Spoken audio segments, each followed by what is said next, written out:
Chapter 2. A Hand in the Back. That evening, in his hotel room in Vancouver, Nick could not stop thinking about the girl in the Whistler Cafe. Why did she come and sit with him? She didn't know him, and that story about a party in Toronto wasn't true, and she was worried about something. But what? And that kiss! It was nice, of course, but why did she do it? Maybe she liked my face, Nick thought, or my brown eyes.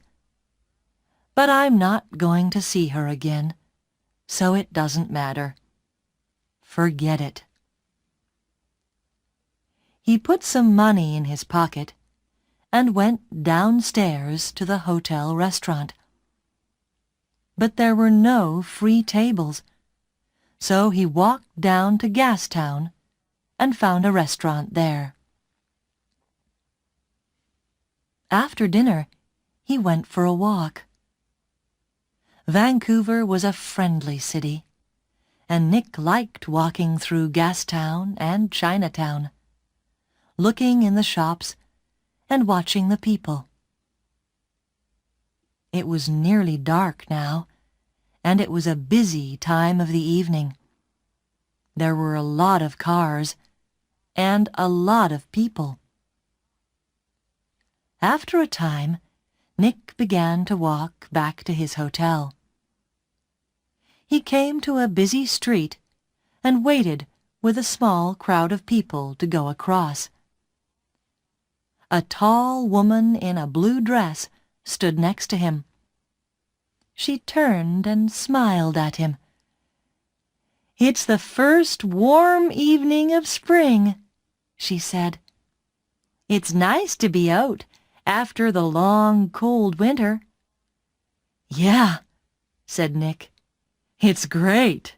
It's—" Suddenly, there was a hand in his back, and the hand pushed Nick into the road. Nick fell on his face in front of a big, green car. People screamed, but the green car stopped only inches from Nick's head. The woman in the blue dress ran into the road and pulled Nick to his feet. "Are you okay? What happened?" she said. The driver of the green car shouted angrily at Nick, but Nick did not hear him. "Somebody pushed me," he said to the woman. "I didn't fall. Somebody pushed me." "Pushed you?" said the woman. "Who? I didn't see anybody." Nick looked at the faces of the people near him, but he didn't know them. Then he saw a man's back. The man was tall and thin, and had very short white hair. He walked quickly away down the street, and did not look back. "Hey, you!" Nick shouted. "Wait!" But the man did not stop, and he was soon lost in the crowds. "Did he push you?" asked the woman in the blue dress. I don't know," Nick said. "Do you know him?" she asked. "I don't know his name," Nick said. "But I know that short white hair. Now where did I see it before?" The woman began to move away. "I must get home," she said. "Are you okay now?" "Yeah, I'm okay," Nick said. "And thanks. Thanks for your help." "That's okay." The woman smiled. "Be careful now." Back in his hotel, Nick sat on his bed and thought. It was an accident. Nobody pushed me. It was an accident. Nobody wants to kill me. And there are hundreds of men in Vancouver with white hair. It was 1 o'clock in the morning, but Nick couldn't sleep. He listened to the cars in the road, and he looked at the night sky through his hotel room window. Then he sat at the table and tried to write some more of his book about mountains. But he couldn't think about his work. He got back into bed. There were 4 or 5 magazines in the hotel room. They were not very interesting, but Nick sat in bed and opened one, and saw a photo of Mystery Girl. He looked at the picture very carefully. But yes, it was her. Jan, the girl from the Whistler Cafe. She was next to a man of about 50 or 55, and they were in the garden of a big, expensive house. They smiled at the camera, and they looked very happy. Canadian millionaire Howard Hudson and his daughter Meg, it said under the picture, at their home in Toronto. Meg Hudson, not Jan, not Mystery Girl. Meg Hudson, the daughter of a millionaire. Nick read it again. Why did she come and sit with me in the cafe at Whistler? He thought. Millionaires' daughters don't sit with strangers in cafes and then give them a big kiss when they leave. Why did she do it? What did she want? He thought back to the cafe in Whistler and the girl next to him at the table. Then he remembered something. He remembered a man at a table near them in the cafe. A tall, thin man, about 60 years old. A man with very short white hair. Nick didn't sleep much that night. Chapter 3. A Walk in the Park. The next day was Thursday. Nick stayed in his hotel room and wrote about mountains all morning. Then he drove to Stanley Park in the afternoon. He sat and read a book for an hour. Then he went for a walk under the tall trees. There was nobody here. It was quiet, and he could walk and think. He thought about Meg Hudson and about the man with white hair. Did he know Meg Hudson? Did she know him? He remembered Meg Hudson's last words. "Drive carefully, Mr. Hollywood." Why did she say that? Why did she call him Mr. Hollywood?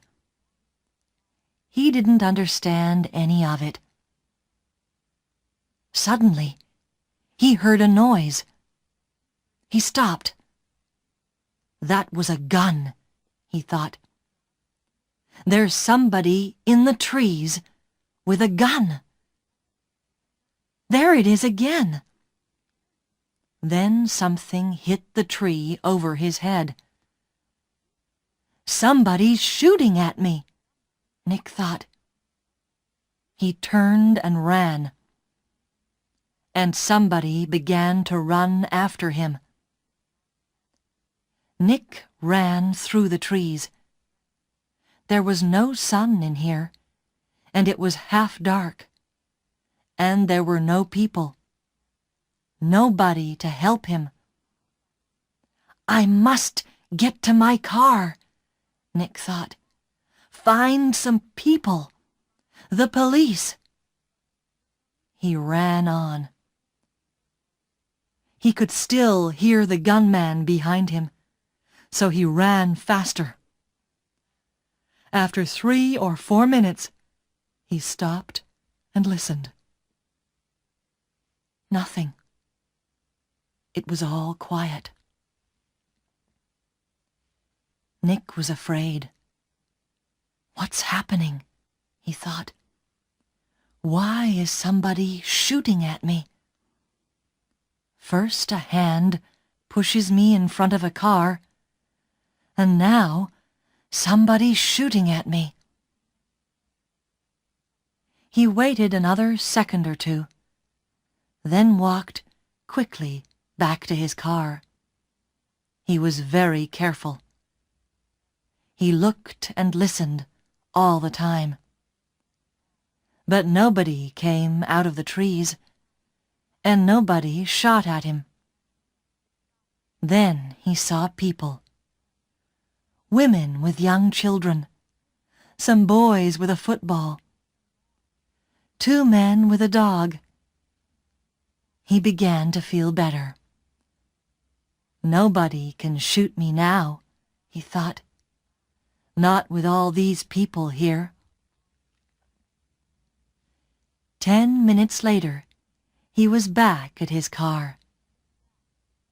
There was a letter on the window. Nick read it. It said, "I'm going to kill you, Mr. Hollywood." Nick drove to the nearest police station. He waited for half an hour. Then a tired young policeman took him into a small room. Nick told his story, and the policeman wrote it all down. "So, what are you going to do?" asked Nick. "Nothing," said the policeman. "Nothing?" said Nick. "But somebody shot at me, and—" "Mr. Lortz," the policeman said tiredly, "how many people are there in this town with guns?" "I don't know," said Nick, "but—" "You didn't see the gunman. Was it a man, a boy, a woman? Color of eyes? Long hair, short hair? You don't know, because you didn't see anybody. Maybe it was an old girlfriend. Maybe somebody doesn't like your travel books, Mr. Lortz."